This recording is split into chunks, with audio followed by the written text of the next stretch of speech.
За сайн уу залуусаа Викингс суурилын 6 дугаар бүлэг маань эхлэх гэж байна. Өмнөх бүлэгт Бьорн Визерк хоёр хамтран Айврыг ялж Катигатад Бьорн хаан болсон бол Айвр маань амь зулбан зүхтааж байгаагаар төгссөн. Катигатаас зүхтан гарсан Айвр хөлсний зэргүүдийн хамт торгоны замаар тэнэн явсаар Киевд хүрэлцэн иржээ. Харин Бьорн хаан ард түмэндээ хандаж би Айвраас өөрөөр Катигатыг удирдана. Та нарыг эрхчлөөх хязгаарлахгүй. Яг л Рагнар шиг удирданаа л гэж байна.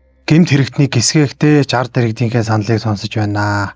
Айвар зүтгэж хүн ардыг тамлаж байсан нөхдүүдийг тамгалаад цөллөгт явууллаа. Айвар руу баахан цэргүүд довтолж хөлсний ирчүүдийг нь халаад өөрсдийн нутагт Киевийн ханхуу болох Олег Дэрман нэрийг дагуулan ирлээ.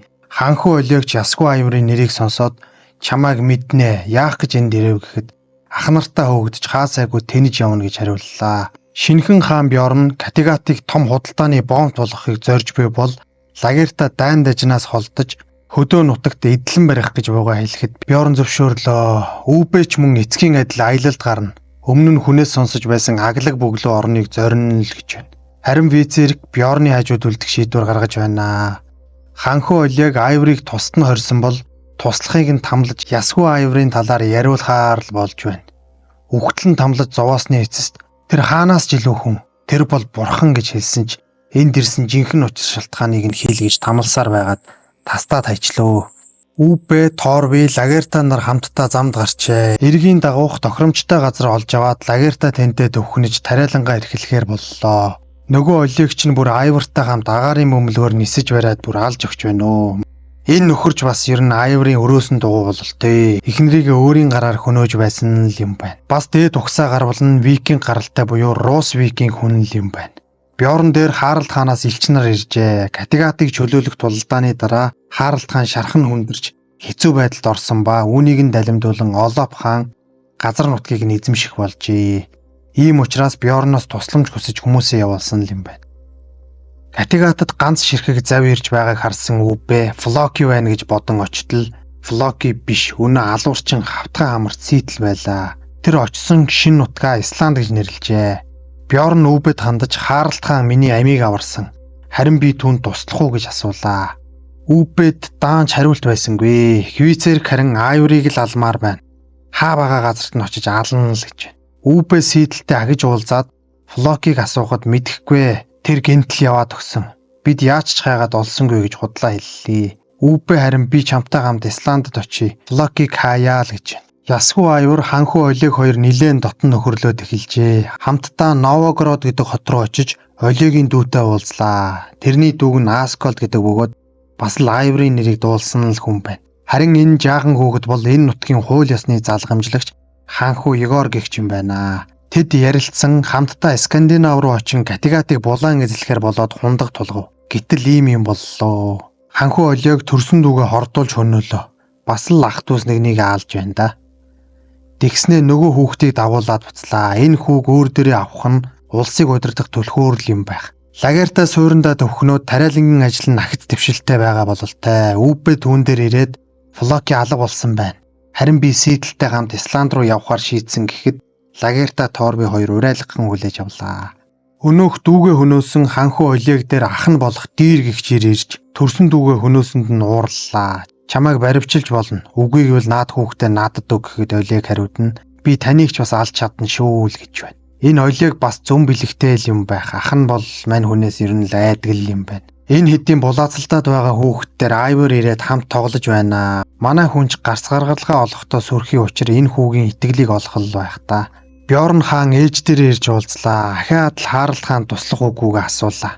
Лагертай хариуд нь Харалд надаас нэг удаа урваж байсан. Би л туслахгүй л гэж байна. Бьорн харин би Катигатыг Визеркт үлдээгээд Харалдад туслах бодолтой байна гэхэд Үүбэ хажуугаар нь Визерк архинд живсэн. Тэрэнд үлдээж болохгүй гэж байна. Үүнийг сонссон Бьорн тэгвэл чи аяллаа түр хугацаанд хойшлуулад Катигатыг харж бай. Би Олофын учрыг олж хаад ирье гэхэд Үүбэ зөвшөөрлөө. Олегийн ах нь чи тийм л сүрхий зүүн чин бол миний нууцаар гэрэлсэн эхнэрийн нэрийг хилээдэх гэхэд Олег зөв хэлээд ах нь хүүг үлдээгээд буцлаа. Мань Харалд хааныг бүр гинжлээд хачин юм болгочихжээ. Турж өгөхөө шахаж. Олаф хаан түүнд би улсыг чинь булааж авлаа. Энэ чиний хувь тавилан уу гэхэд Харалд өөдөөс нь зүгээр л дуулж л байна. Бьорн дараагийнхаа бүсгүй рүү давшлаад эхэлжээ. Эхнэр гүүн хилдийнхээ зар зэмэгтэйг эргүүлж байгаа юм уу гэхлээр үгүй юм аа. Энэ эмэгтэй нь харин манай хүнийг эргүүлээд байгаа юм байна. Энэ бол бурхтын санаа.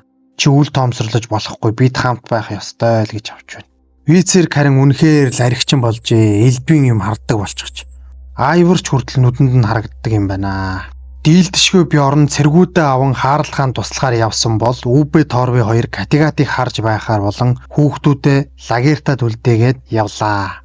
Харин Ясгүй Айвар Олег хоёр Катигат руу довтлох төлөвлөгөөгөө боловсруулад эхэлжээ. Бас Олег тэрнээс өмнө ахыгаа зохицуулах хэрэгтэй юм байна гэд цэргүүдээ илгээж ахыгаа барьж авч ирээд та намайг яаж занал хийлж чадаж байна? Амьд үлдмээр байвал ам тангараг өг.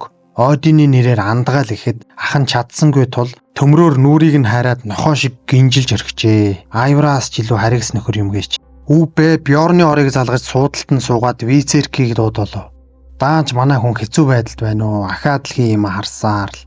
Лагертагийн суурин луу хэсэг нөхдүүд дайрч хүн зоныг алаад дээрэм тонуул хийсэн тул Лагерта дараа дахин ирнэ гэд бэлтгэлтэй байхаар шийджээ. Ахиж тулаан хийхгүйгээд газарт бултчихсан байсан илдээ дахин гаргаж ирлээ. Бьорн харин зорьсон газраа хурж усаар дамжин Олаф руу довтлох боловч тэр үүнийг нь мэдэж манай хэдийг галан тойрогт оруулж харван хятав. Айвар Егор ханхүүтэй дотносоод авчээ. Орос хэлж баг зэрэг сурч авсан байх ба. Хүүд хандаж энэ газар нутагт байгаа бүх зүйл чинийх. Олегт юу ч байхгүй. Тэр чамайг мэхлэж байна. Үүнийг санаж яв гэж хэллээ. Ялагдал хүлээж арга мухардсан Бьорныг Олаф хаан дуудуулан уулзлаа. Чиний аrim чинь багассан. Намайг ялж чадахгүй гэхэд Бьорн тэр чинь хамаагүй. Би дөхөн үхтлээ тулалдна гэд гарч явлаа. Хөөрх энэ ганган гэцэгтийн байж байгаа царай гэдээ. Вазаахгүй харагдаж байна да. Лагертагийн суурин бэлтгэлээ вазаагаад эхэлжээ. Хөгшин залуугүй зэр зэвсэг хийж тулалдахаар шийдэж байна. Манай хүний хөл харин хазгар болчихсон харагдана. Үбэ бөбөөчин Вицерктэр ирээд чамд хэлэх сайхан мэдээ байна. Чамд үүрэг хүлээлгий. Дорн зүгт явах худалдааны онгоцнуудыг ахлаж яв. Гэхэд Вицерк баярлсандаа уйлчихлоо. Бьорн Олаф хаантай уулзчаад буцаж ирээд Ситлээс асууж байна. Исландд Флоки та хоёрын дунд юу болсныг үннээр нь хэл гэхэд Ситл болсон бүхнийг хэлв. Бид дотроо хагаралцсан. Хэдэн биенээ хөнөөсөн. Гэхдээ би Флокийг хөнөөгөөгүй гэд гарын цагиргаараа тангаргалсан ч Бьорн итгэсэнгүй. Харин Ситл түүнийг хөнөөхөөр шийдэх бололтой. Худалдааны хөлөг Катигатаас хөдлөх цаг ойртсон ч Вицерк Үбэгийн итгэлийг алдаж ахаад л согтуу байсан тул Үбэ уурлаж нүдэнд бүү үзэгдгээд хөөж гаргав. Яан да Вицерк минь. Олаф хаан ахаад л Бьорныг дуудуулжээ. Харалт хааны хамт суулгаад бид хоорондоо тулалдсан энэ шалдар болдар дайнаа зогсооё. Бүх Норвегийг удирдах хаадын хаан бол дийлдэшгүй Бьорн чийл байх ёстой. Тэгэхэд Бьорн бодож үзье гэд гарлаа. Энэ мөчөд Лагертагийн суурин руу нөгөө дээрэмч дахиад л дайралт хийж байна. Үүнийг нь эртнээс мэдэж байсан Лагерта отолт зохион байгуулж тэдэнтэй тулалдсны эцэст ялалт байгуулж бүгдийг нь хөөж явуулав. Энэ дээрэмчд чинь нөгөө нүрийг нь тамгалаад цөллөгт явуулсан нөхдүүд байх ба энэ дайралтын үеэр Бьорны том хүү хаалын ам өргөдлээ. Ясгүй Айвар ямар нэг юм сэдсэн бололтой нөгөө гинжлүүлсэн дийр дээр ирээд хоол өгөөд чамайг суллуулж чи хүссэн зүйлийг минь биелүүлэх үү? Би Олег ханхүүг ширээнээс нь буулгамаар байна л гэж байна. Лагертагийн тосгонд нэмэлт хүч үзүүлэхээр гүүн хийлд өөрийн бамбайтай ажтаа дагуулan ирж хан хэрэм босгох, хашаа сарвч сэлбэх ажлуудыг хийх бол Вицерк нөгөө л хий юмнуудаа харсаар л үхсэн найз бүсгүйхэн сүнс ирж чи миний өшөөг ав. Айврыг хөнөө гэхэд манай хүн хөнөөнөө гэд ариун цагиргаараа тангаргаллаа. Дийлдэшгүй Бьорныг бүх Норвегийн хаан болгох гэд бүхэл ийрэл яарал цолтнууд цуглжээ.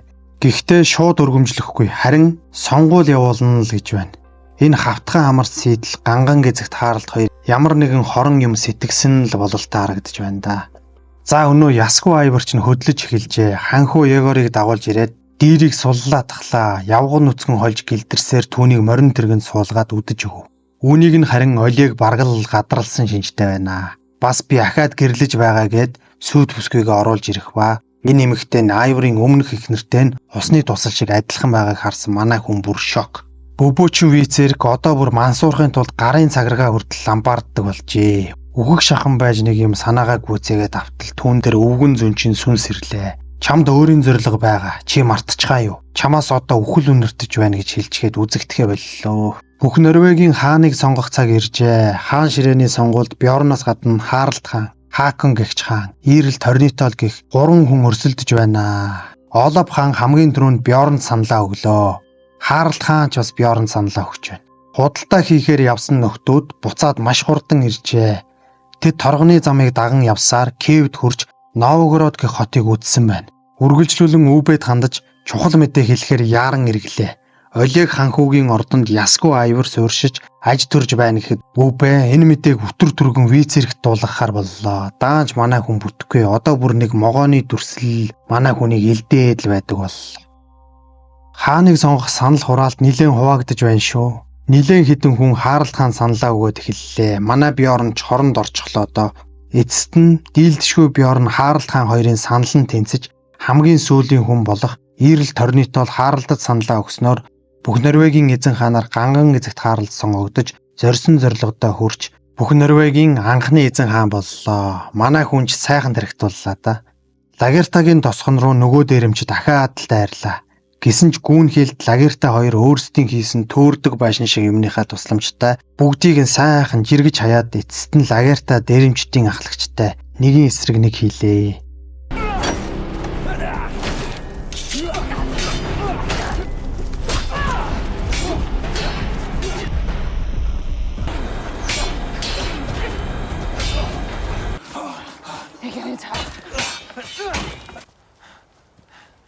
You should know.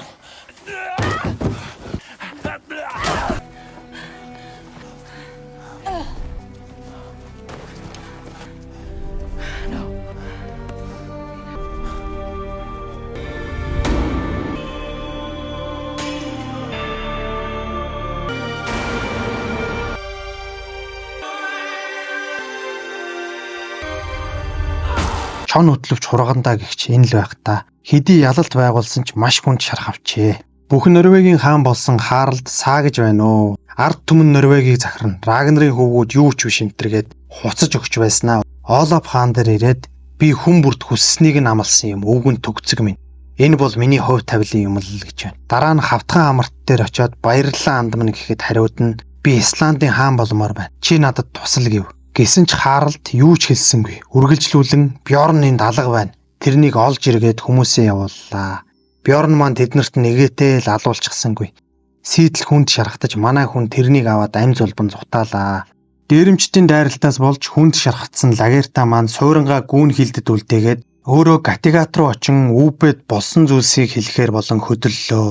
Усан борон дунд морьтой явсаар Каттегат дараачуу ирээд мориноос унав. Харин энэ үед Үбэ тэргүүтнүүд их танхимд найрлаж байх бол Бөбөөчин вицэрх Айвор энд ирчихлээ гэж тарчилсаар л байна. Энэ бол Айвор бит хоёрын асуудал гээд гадагш гартал нөгөө могоо шиг зүйл мүлгэж байгааг харан бархирсаар очиод хэд хэдэн удаа бүлээд ав. Гэвч энэ мансуурсан толгой буруу харсан байжээ. Ийхүү зүнчийн хэлснээр Лагерта маань Рагнарын хөвгүүдийн нэгний гарт амиа алдлаа. Эцэст нь Лагерта уйлах хэрэггүй дээ вицэрх минь. Энэ бол миний бас чиний хувь тавилан гэж хэлээд амьсгал хураалаа.